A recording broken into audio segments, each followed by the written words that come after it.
Tyrone's point of view, Daddy, masakit ba yun? Napatingin ako kay Charlie nang magsalita siya. Kasalukuyan kaming nasa kwarto niya. Wala si Claudine dahil may mga inaasikasong papeles. Bakas sa mga mata niya ang pag-aalala matapos ipaliwanag sa kanya ng doktor ang isasagawang operasyon. No, baby, it won't hurt, paninigurado ko sa kanya. You won't feel a thing, dagdag ko pa at nginitian siya ng matamis. Really? Tumango ako at muling ngumiti. Yes. The doctors will do their best to make sure it won't hurt, sambit ko bago tiningnan ang oras. 30 minutes remaining. 30 minutes to go at sisimulan na ang operasyon sa akin. The doctor already explained to me that it won't be a major surgery, na para lang daw itong blood transfusion, pero hindi ko pa rin mapigil ang kabahan. Pero inisip ko na lang ang anak ko. I can't lose him. We can't lose him. Ang dami ko pang hindi nagagawa para sa kanya. Ang dami ko pang babawiing oras. I haven't been able to be a father to him, a real father. Maya-maya pa ay dumating na si Claudine. Bakas sa mukha niya ang labis na kaba. She can't even hide it. Kumusta ang pakiramdam mo? Tanong niya sa akin. Huwag kang kabahan, okay. Magiging ayos din ang lahat, dagdag niya pa bago lumapit sa akin at hinawakan ang kamay ko. Napangisi na lang ako sa kanya. Para sa akin ba yan o para sa iyo? Tyrone, saway niya sa akin. Pwede ba, magseryoso ka nga? I am serious, sabi ko at pilit na pinigilan ang pagsilay ng ngisi ko. Serious daw, pang-isi-ngisi ka nga lang dyan. Ilang minuto na lang magsisimula na ang operasyon o. Claudine, it's not a major surgery. Hindi nila bubuksan ang katawan ko, okay. Sambit ko at marahang pinisil ang kamay niya. I'll be fine. I'll be fine, too, Mommy, sabat ni Charlie sa usapan. So don't worry about us. Everything will be alright. See, even Charlie shares the same thought, sabi ko sa kanya. Take a rest. Napabuga na lang siya ng hangin bago huminga ng malalim. Marahan siyang tumango at iniba ang usapan. We talked about the things we will do once everything is over. We listened to Charlie, requests and noted down the things he wants to do as soon as he gets out of the hospital. We were so immersed in our conversation that we didn't notice the time. Natigil na lang kami sa pag-uusap nang may dumating na nurse pa sa I-inform ako na kailangan ko nang maghanda para sa operasyon. Got to go, sambit ko sa kanila at isa-isa silang hinalikan sa noo. I'll be back in a bit, okay. Dagdag ko bago nilingon ng tingin si Charlie. I'll make sure Daddy will save you, Charlie. I promise you that, dagdag ko at tuluyang lumabas ng kwarto. Ang operasyon ay naging mas maayos kaysa sa inaasahan ko. Basta nagising na lang ako na nasa kwarto na ako at kasama ko na si Claudine. Sinalubong niya ako ng may pag-aalalang ngiti, pero nakita ko rin ang ginhawa sa mga mata niya nang magtama ang aming mga mata. Kumusta ka? Malambing niyang tanong bago pinisil ang palad ko, and that was the only time I realized she was holding my hand. I'm fine, Claudine. No pain at all, paninigurado ko sa kanya. Although I feel a little discomfort but it's tolerable. Ikaw? Hindi ko alam, Tyrone. Kinakabahan ako, pag-amin niya. They'll start the transplant soon, at hindi ko mapigil ang mag-overthink, aniya. Nag-aalala ako para kay Charlie. I gently pressed her palm. Everything will be fine, Claudine. Charlie is a tough kid, paninigurado ko sa kanya at matamis na ngumiti. Kayang-kaya niya ang operation. I know, aniya at dinala sa pisngi niya ang kamay ko. Pero bilang isang ina, hindi ko lang mapigil ang mag-alala. Wala kang dahilan para mag-alala, Claudine. Wala, siniguro ko sa kanya. Magsasalita pa sana siya nang dumating si Raquel para i-inform siya na ihahanda na si Charlie for the transplant. Gusto ko pa sanang makita ang bata bago ito sumailalim sa operasyon, pero namamanhid pa ang katawan ko. Iwan muna kita saglit ha. I'll be back, sambit niya sa akin at ginawaran ako ng matamis na halik sa aking labi. Thank you sa ginawa mo para kay Charlie. Matamis akong ngumiti sa kanya. All for our son, Claudine, sagot ko. Tumango lang siya at ngumiti bago umalis. At nang nasa may pinto na siya ay tinawag ko siya dahilan para mapatigil siya at mapalingon sa akin. I welcomed her with my sweetest smile. Sana hindi mo nakalimutan ang pangako natin. Bahagyang kumunat ang noo niya, promise. Napakakasalan mo ako kapag natapos na ang lahat. Natigilan siya at marahanag na pangiti. I remember it, Tyrone. Magpakasal na tayo pagkatapos gumaling si Charlie, aniya at tuluyang umalis kasama si Raquel. Huminga ako ng malalim at humiga, nakaharap sa kisame. Hindi maalis-alis ang ngiti sa labi ko dahil sa mga bagay na naiisip ko pag nalagpasan na namin ang balakid na to sa buhay namin. Hindi ko mapigil ang isipin ang tungkol sa amin, ang pagiging isang tunay na pamilya. Hindi ko maiwasang isipin na nagising ako sa tabi ni Claudine bilang asawa ko at hinahabol si Charlie sa bahay. At kapag nangyari iyon, ipinapangako kong ako ang pinakamahusay na ama sa mundo. Gagawin ko ang lahat para masigurado na ang aking mga anak ay mabubuhay ng lubos. Sisiguraduhin kong ako ang uri ng ama na hahayaan ang kanyang mga anak na gawin ang anumang gusto nila, at piliin ang buhay na gusto nilang mabuhay. Sisiguraduhin kong ako ang pinakamahusay na asawang magpapadama sa kanyang asawa na minamahal, pinahahalagahan, isang asawang lalaki na hinding-hindi sasaktan ang kanyang asawa, at gagawing sulit ang tanong nito. Gagawin ko ang lahat upang matiyak na hindi ako magiging katulad ng aking ama, isang walang kwentang scumbag. At parang narinig ng tadhana ang aking mga iniisip, dumating si Attorney Robert sa kwarto ko kasama si Steven. Pero hindi tumuloy ang kaibigan ko. Iginiya niya lang yata si Robert papunta sa kwarto ko. What are you doing here? Malamig kong tanong sa kanya. May gagawin ka na naman ba? Tulad ng kung paano mo isinagawa ang plano ng aking ama, na manipulahin ang buhay ko kahit pagkamatay niya. Dagdag ko at hindi ko na naitago ang inis sa boses ko. Kung hindi lang talaga ako nanghihina ngayon ay kanina ko pa siya sinisigaw-sigawan. Tyrone, hinila niya ang isang upuan at umupo sa tabi ko. Una, gusto kong humingi ng tawad sa nagawa ko. Pero ginagawa ko lang ang sinabi sa akin, aniya at diretsyong tumingin sa akin. Pero hayaan mo lang na linawin ko ang mga bagay-bagay, na hindi plano ng tatay mo na manipulahin ang buhay mo. Tumaas ang kilay ko. Ano ang tawag mo dyan? Huminga siya ng malalim bago may kinuha sa dala niyang bag. Ito ay upang pagbayaran ang lahat ng masasamang bagay na ginawa niya. Ito ay upang gumawa ng isang bagay na mabuti sa iyo, kahit isang beses lang, dagdag niya bago inabot sa akin ang isang bukas na sobra. At ang liham na ito ang nag-udyok sa kanya na gawin ang lahat ng iyon. Ibinigay niya sa akin ang letter. Agad ko naman itong binasa at napag-alamang galing ito kay Claudine. Alam ng iyong ama na broken ka at nasaktan nang matanggap niya ang liham na iyon, panimula niya. At alam niya mula noon na hindi mo kayang gampanan ng buong responsibilidad ang iyong anak, kaya inutusan niya akong hanapin si Claudine sa lalong madaling panahon.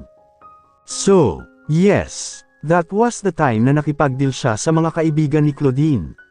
Binayaran niya sila para suportahan si Claudine, at siguraduhin hindi sila mauubusan ng pagkukunan, pagtutuloy niya ng kwento.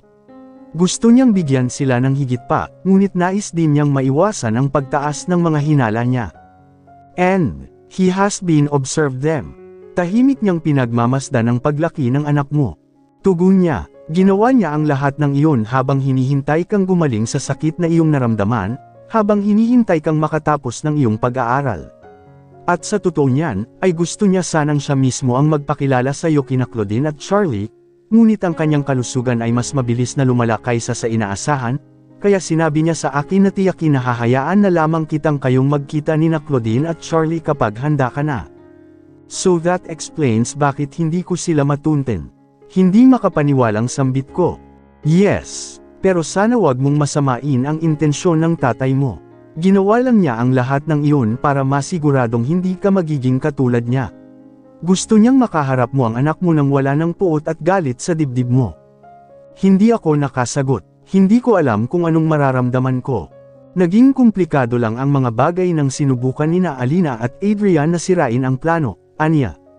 Ang naghihingalo na hiling ng tatay mo ay makita kang tunay na masaya, Tyrone.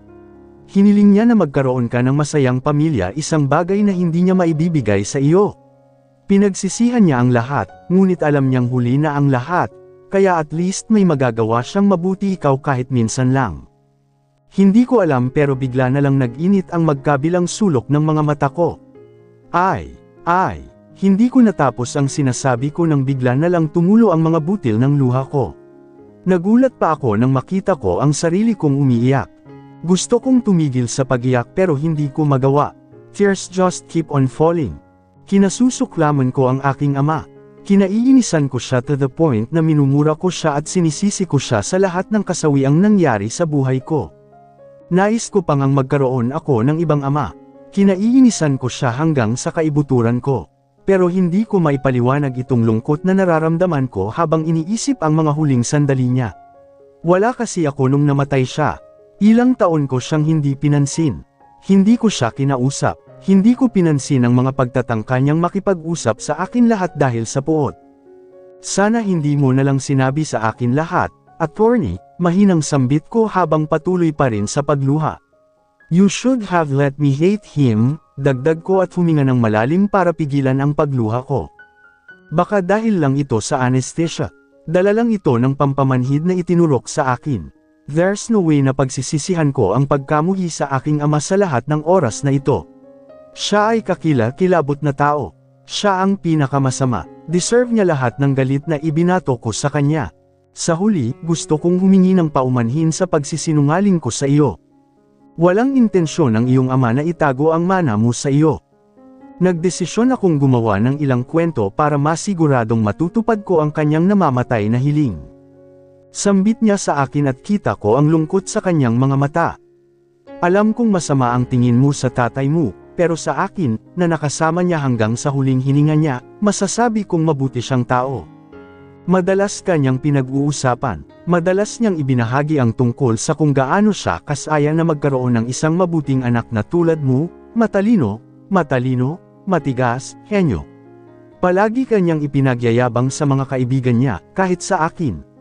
Sinabi niya sa akin na isang araw, malalagpasan mo siya, na mas kakayanin mo ang mga bagay, pati na ang negosyo mo, kaysa sa kanya, nakangiti niyang dagdag. Mukha siyang masaya at malungkot habang inaalala ang nakaraan. Why? Hindi ko magawang tapusin ang tanong ko. Bakit? Bakit ngayon mo ito sinasabi, attorney? Bakit? Pahina ng pahina ang boses ko habang palakas ng palakas ang pag-agos ng mga luha ko. Naipatong ko na lang ang braso ko sa aking mga mata para itago ang ekspresyon ko. I hate you, Dad. I hate you. Claudine's point of view. Thank you, Lord. Taos pusong pasasalamat ko habang nakatingin sa sentro ng chapel bago ako tuluyang tumayo. Kakatapos ko lang manalangin at magpasalamat sa Poong may kapal dahil sa successful na bone marrow transplant kay Charlie. Halos hindi ako mapakali habang hinihintay na matapos ang operasyon. Palipat-lipat ako. Pumupunta ako sa kwarto ni Tyrone para tingnan ang kalagayan niya pagkatapos ay bumabalik naman ako sa harap ng operating room para maghintay na matapos ang operasyon kay Charlie. Para na akong mababaliw. Kung wala lang talaga si Raquel para pakalmihin ako ay baka natuluyan na ako. Maging si Tyrone ay todo ang pagpapakalma at paninigurado sa akin. Pero kahit na sa kabila ng mga positibong sinasabi nila ay hindi ko pa rin talaga mapigilan ang mag-alala. Ibang-iba sa pakiramdam kapag ina ka. Hindi mo talaga mapigil ang mag-alala sa anak mo kahit pa sabihin pa ng buong mundo na magiging ayos din ang lahat, lalo na sa akin na mag-isa kong pinalaki ang anak ko. Liban sa 9 na buwan ko siyang daladala sa sinapupunan ko, 5 taon ko rin siyang iginapang para mapalaki ng maayos. I've been through the narrowest holes just to raise my son, kaya hindi ko mapigilan ang matakot ng husto. Ayokong mawala siya sa akin. Ikamamatay ko yun. Kaya sobrang laking pasasalamat ko sa Panginoon, sa mga doktor, kay Tyrone, kay Raquel, at sa mga taong kasabay kong nanalangin para sa success ng transplant. Muli akong tumitig sa banal na imahe ng Diyos at maluha-luhang ngumiti bago ako tuluyang lumabas ng chapel at bumalik na sa recovery room kung nasaan si Charlie. At doon ay nakita ko siyang inaasikaso at binabantayan ng mga nurse. Hanggang tingin lang muna ako dahil bukas pa kami allowed na makapasok. Ipinaliwanag naman sa amin ang dahilan kaya ayos lang. Matapos ang ilang minuto ay sa kwarto naman ni Tyrone ako bumisita. Nadatnan ko siyang nakasandal sa kama at kinakain ang mansanas na binalatan ko kanina. Bukas na bukas din ay pwede na siyang lumabas ng ospital at bumalik sa normal na pang-araw-araw niyang gawain. Tyrone, tawag ko sa kanya nang hindi niya napansin ang pagpasok ko. Mukhang may malalim siyang iniisip. Kanina ko pa ito napapansin sa kanya mula nang magkausap sila ni Attorney Robert. Pansin ko rin ang pamumula ng mga mata niya kanina pero hindi na ako nagtanong pa kung ano ang nangyari. Nagkunwari akong walang napansin dahil mukhang pribado ang dahilan ng pag-iyak niya. Claudine, you're here, aniya at matamis na ngumiti sa akin. Can we see him now? Tanong niya. Bukas pa, tugon ko bago tumabi sa kanya at hinawakan ang kamay niya. Sana tuloy-tuloy na ang recovery ni Charlie. Sana wala ng complications, dagdag ko bago sumandal sa balikat niya. Marahan niyang hinaplos ang buhok ko. He'll recover soonest. He'll be fine. Napatango lang ako at marahang pumikit. Huminga ako ng malalim. Dinama ko ang init na nararamdaman ko sa pisngi kong nakadikit sa balikat niya. Kahit papaano ay napawi ang pagod na nararamdaman ko dahil sa presensya niya. Claudine, malambing niyang tawag sa akin. Yes. Kapag nakalabas na si Charlie dito sa hospital, can we go and visit my parents' grave? Aniya, I want to introduce you to them. Nagmulat ako ng mata at agad na umayos ng upo. Tiningnan ko siya at marahang napangiti. I think alam ko na kung ano ang nasa isip niya simula pa kanina. Hinaplos ko ang pisngi niya at tumango. Oo naman, pagkatapos mo kaming ipakilala sa mga magulang mo, ikaw naman ang ipapakilala ko kay mama, sagot ko sa kanya. Tumango lang siya sa akin at ngumiti. But before that, aniya bago may kinuha sa ilalim ng unan niya. It was a small black box. At namilog na lang ang mga mata ko nang buksan niya ito. Agad akong napatingin sa kanya. Hindi ako makapagsalita. Hindi ko alam ang sasabihin. Alam kong hindi ito ang magandang lugar para gawin ito, ngunit ayaw kong mag-aksaya ng oras. Tyrone, natutap ko na lang ang bibig ko. Ramdam ko ang unti-unting pag-iinit ng bawat sulok ng mga mata ko. Ngumiti siya sa akin. Claudine, will you be my wife? Masuyong tanong niya sa akin habang titig na titig ang asul niyang mga mata. Hindi ako nakasagot. Hindi ko inaasahang magpo-propose siya sa akin sa oras at lugar na to. Tyrone, nang inig ang mga labi ko dahil sa labis-labis na emosyong nararamdaman ko. Gusto kitang ipakilala sa kanila bilang magiging asawa ko. Nangako ako sa mom ko na may ipapakilala lang ako sa kanya, kapag sigurado na ako na siya na ang mapapangasawa ko, nakangiting sabi niya. At doon ko na hindi napigilan ang mga luha ko. I cried while slowly nodding my head. Okay, I'll be your wife Tyrone. I'll be your wife, sambit ko at nayakap na lang siya dahil sa labis na tuwang nararamdaman ko. Matapos ang ilang sandali ay kumalas siya sa yakap at isinuot ang singsing sa daliri ko.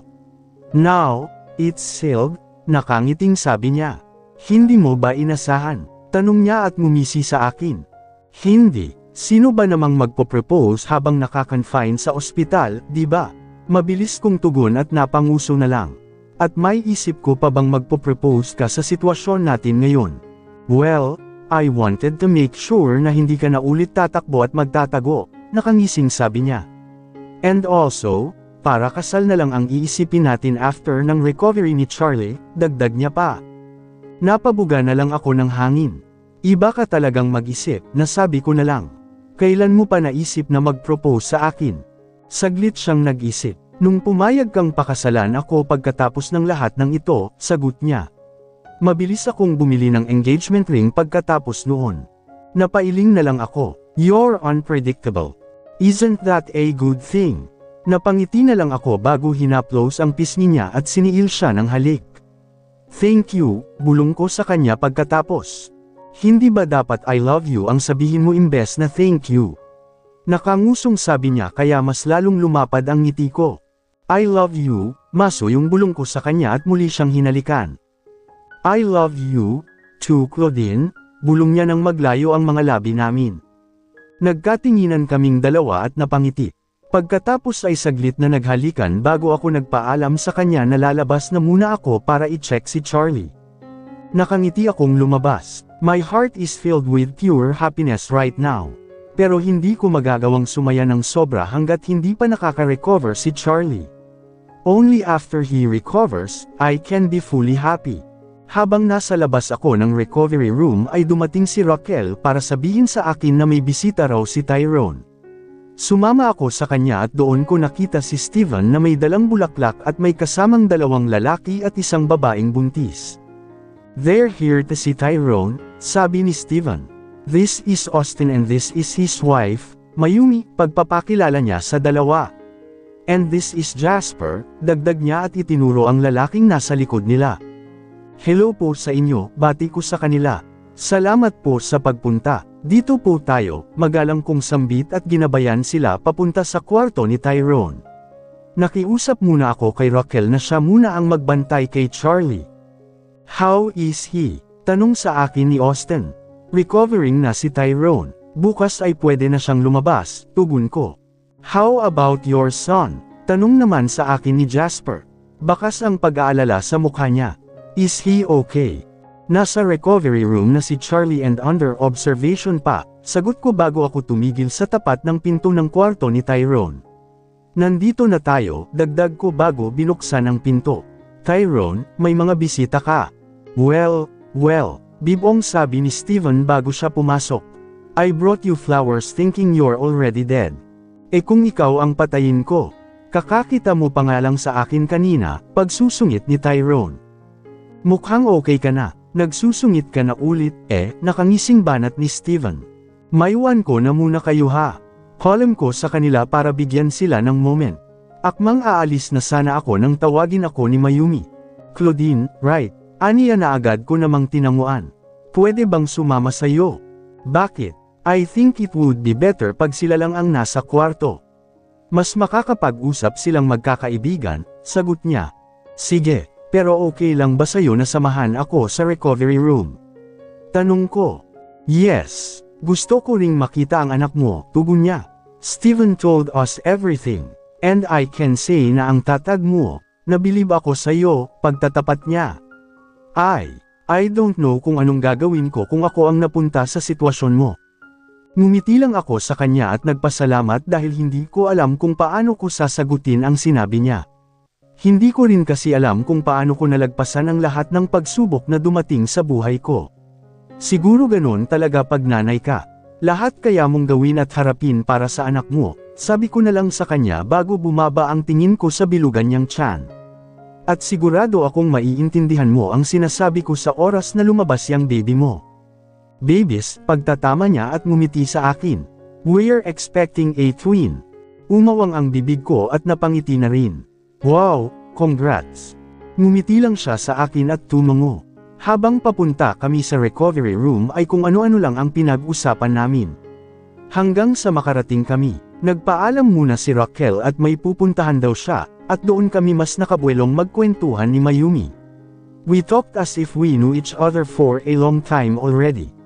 Daig pa namin ang magbarkadang ngayon lang nagkita after ng ilang taon.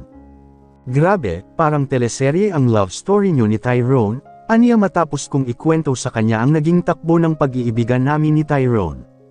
Nagtanong kasi siya kung paano kami nagkakilala dahil naikwento raw ni Steven ang ilang detalye sa kanila. Hindi talaga magawang tumahimik ng lalaking yun. Napaka-chismoso. "Kaya nga, paano kayo nagkakilala ni Austin?" Tanong ko naman sa kanya dahil naikwento rin niya sa akin na hindi rin daw naging madali ang pinagdaanan nila ni Austin bago sila ikinasal at nakabuo ng sariling pamilya. Well, hindi niya natuloy ang sinasabi niya nang mag-ring ang cellphone ko. Pagtingin ko ay nakita ko ang pangalan ni Raquel kaya agad ko itong sinagot. "Sandali lang, Mayumi ha. Sagutin ko muna," sambit ko at bahagyang lumayo sa kanya. Sis, may gustong kumausap sa'yo," aniya at pansin kong di okay ang tono ng pananalita niya. "May ginagawa ka ba ngayon? Ako na lang muna ang magbabantay kay Charlie. Pwede bang mamaya na lang, sis? May bisita pa kasi si Tyrone." "Ganun ba, Claudine? Sorry if narinig ko ang pag-uusap nyo, but you can go," sabat ni Mayumi kaya napatingin ako sa kanya. Nag-text na rin kasi si Austin sa akin at hinahanap na ako, dagdag niya at ngumiti sa akin.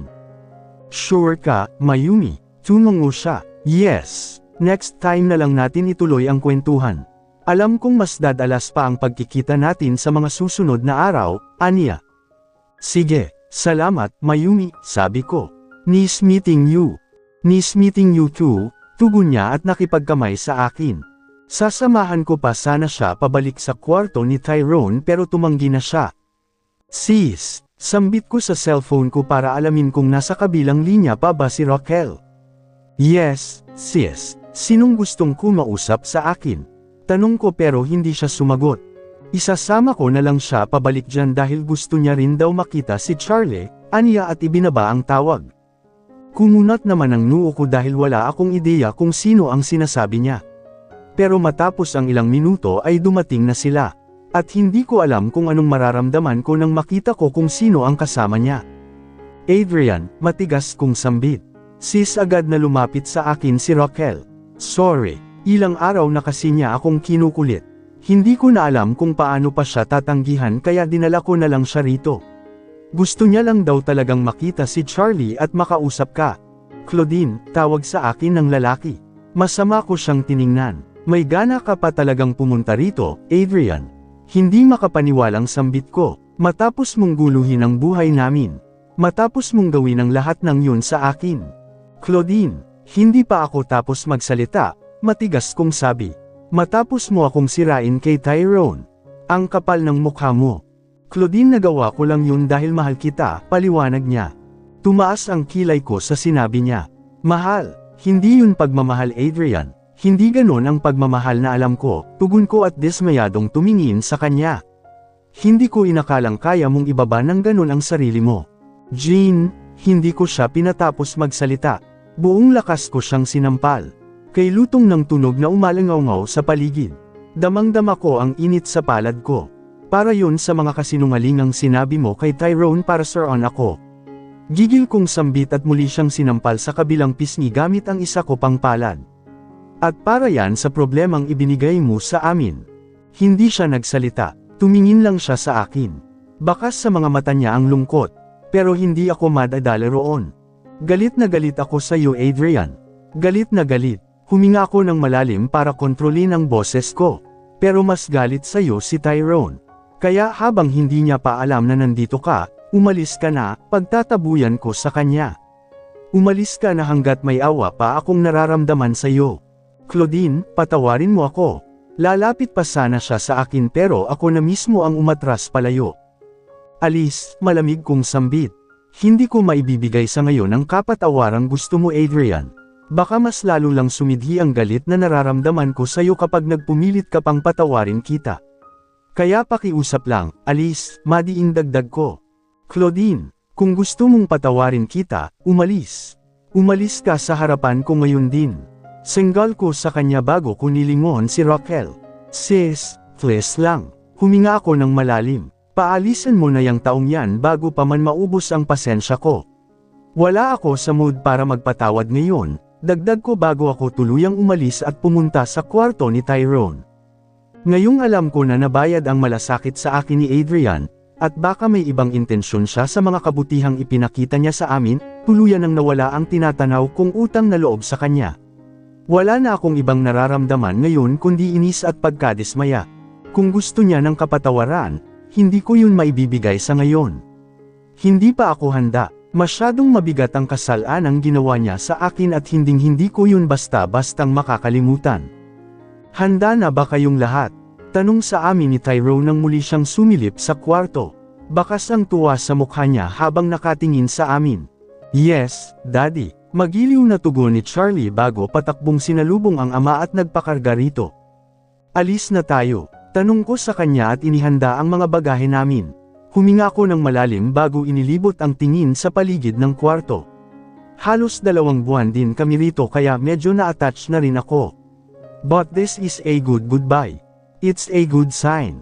Daanan natin si Dr. Martinez to properly thank him, nakangiting sabi ko. And kung pwede ay magpadala tayo ng food para sa mga nurse na nag-alaga kay Charlie all throughout his recovery. Sure, let's do that, sagot ni Tyrone sa akin. Actually, I already arranged a free trip for them sa resort, dagdag niya. That's their reward for taking good care of our son, dagdag niya at pinisil ang pisngi ni Charlie. Look at him now, he's back at his old self. Nakulat na ulit. We can finally go to Disneyland. Sabik nitong sambit at yamakap sa leeg ng ama.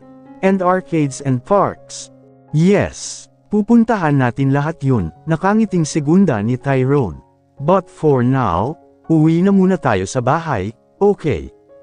Okay, hindi ko mapigil ang maluha dahil sa labis na saya. Halos 2 buwan din kami rito sa ospital dahil under strict monitoring si Charlie para makasiguradong walang complications. At dahil tutok din ako sa kanya ay nasa loob lang din ako ng ospital habang si Tyrone naman ay itinuloy ang pagtatrabaho. Pero walang palya siyang bumibisita tuwing hapon.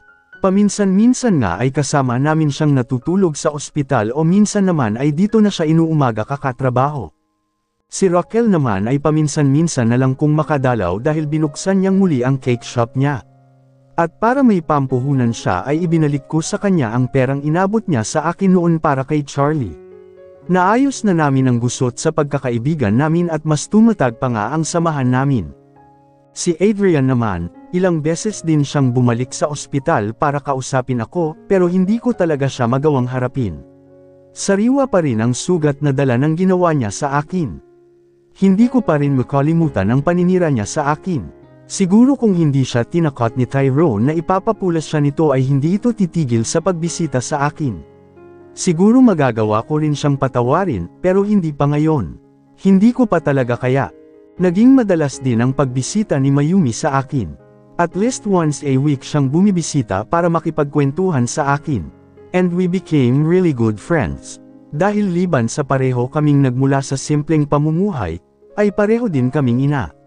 Napag-alaman kong may anak na pala si Austin sa nauna nitong asawa. Actually, sama-sama ito kay Mayumi sa tuwing bumibisita sa amin. Charlie and Uno became good friends too. Tahimik at tila nahihiya si Uno, pero dahil sa pagiging makulit at talkative ni Charlie ay nagkasundo rin sila. Nagdadala pa nga ng maraming laruan si Uno sa tuwing bumibisita ito. Siya rin ang dahilan kung bakit hindi nabagot si Charlie sa ospital. We were so lucky that we were surrounded by such amazing people.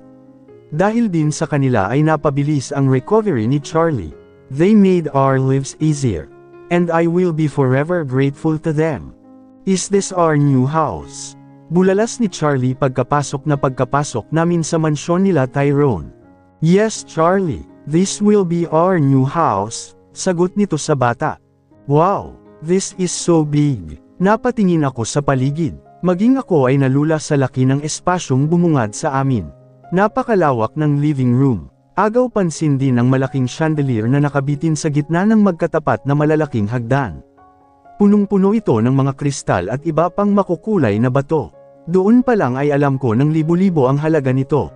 Maging ang furniture, paintings, vases, at iba pang dekorasyong nakita ko ay mukhang mamahalin. Let's go upstairs. Nandoon ang mga kwarto natin, sabi ni Tyrone kaya napunta sa kanya ang atensyon ko. Nagkatinginan kaming dalawa bago niya inilahad ang kamay niya, let's go. Ngumiti lang ako at tumango sabay abot ng kanyang kamay. Sa kabilang kamay niya ay hawak naman niya si Charlie. Sabay na kaming umakyat sa ikalawang palapag ng bahay. May iilang pinto kaming nadaanan bago kami huminto sa magkatapat na pinto. Ang isa ay kulay asul habang ang isa ay puti. Ang asul na pinto ay may pangalan ni Charlie. Is this my room? Nakangising tanong ng bata. Yes, anak. I had renovated to your liking, sagot ni Tyrone sa kabinuksan ang pinto. Bumungad sa amin ang kwarto ni Charlie na puti at asul ang kabuohang kulay. Inspired ng mga superhero ang kwarto niya. Ang ganda, bulalas ng bata at patalon-talong pumasok ng kwarto. Tili ito ng itil sa tuwa habang tumatalon-talon sa kama. Thank you, Daddy. Thank you so much. You're welcome, my son, nakangiting tugon niya. I'm glad you liked it, dagdag nito bago lumingon sa akin. Now, it's time to see our room, aniya bago nagpaalam kay Charlie na pupunta muna kami sa kwarto namin. Okay po. Dito lang ako sa room ko, tugon nito. Sabay naming binuksan ni Tyrone ang kwarto.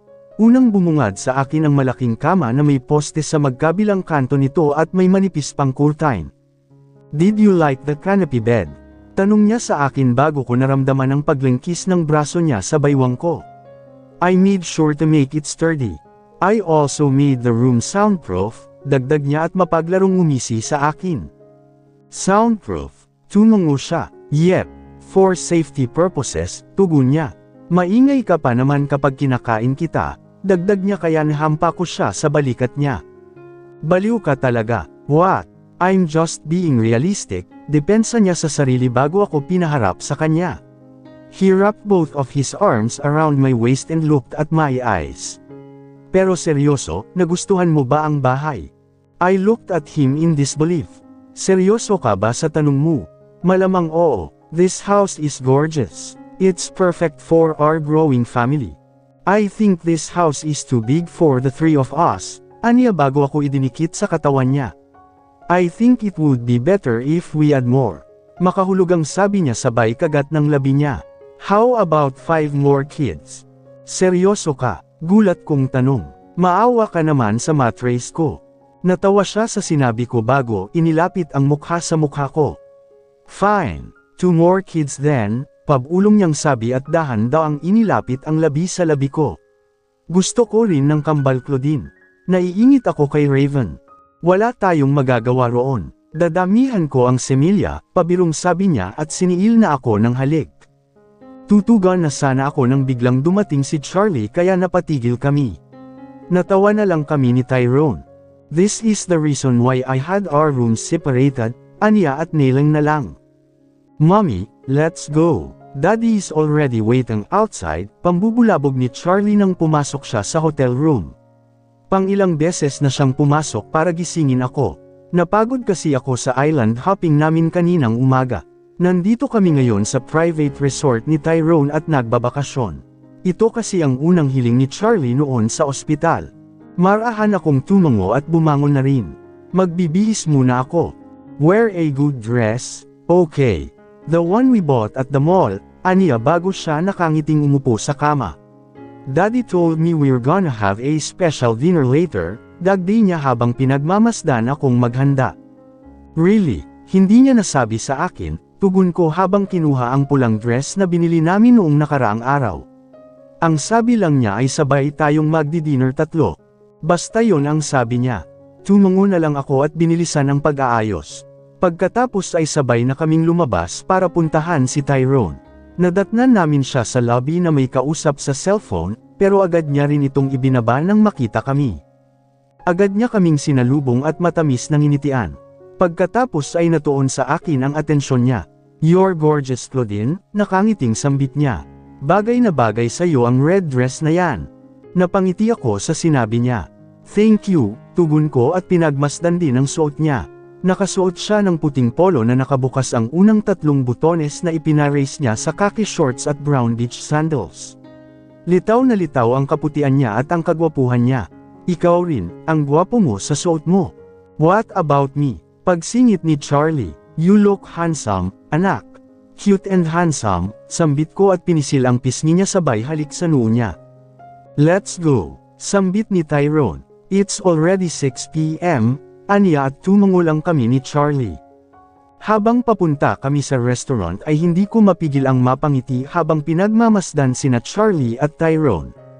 Karga-karga ni Tyrone ang anak namin habang magkahawak naman ang kamay naming dalawa. We look like a happy family. Finally, nang malapit na kami sa restaurant ay biglang huminto si Tyrone at ibinaba si Charlie. I forgot something. Kunin ko lang. Mauna na kayo, nagmamadaling sambit niya bago patakbong bumalik sa dinaanan namin. Tumango lang ako at dinala na si Charlie sa restaurant. Pero nang makapasok kami ay nangunot na lang ang noo ko nang mapansing walang tao sa loob. Wala ring ilaw. Aalis na sana ako nang biglang kumalas sa pagkakahawak ko si Charlie. Go, Mommy, aniya at itinulak ako papasok sa loob saka siya tumakbo palayo sa akin. Charlie. Hahabulin ko na sana siya ng isa-isang umilo ang mga bilog na bumbilya sa sahig ng restaurant hanggang sa mapuno ng liwanag ang paligid. At doon ko nakita ang napakaraming ginto at puting balloons na nagkalat sa paligid. Sa gitna ng restaurant ay may lalaking nakatayo habang may hawak-hawak na malaking bouquet ng pulang rosas. Tyrone, kunot noong tanong ko, ngumiti siya sa akin kasabay ng pagtugtog ng malamyos na musikang mula sa piano at violin. Ano to? Tanong ko. Imbes na sumagot ay naglakad siya palapit sa akin habang nakangiti ng matamis.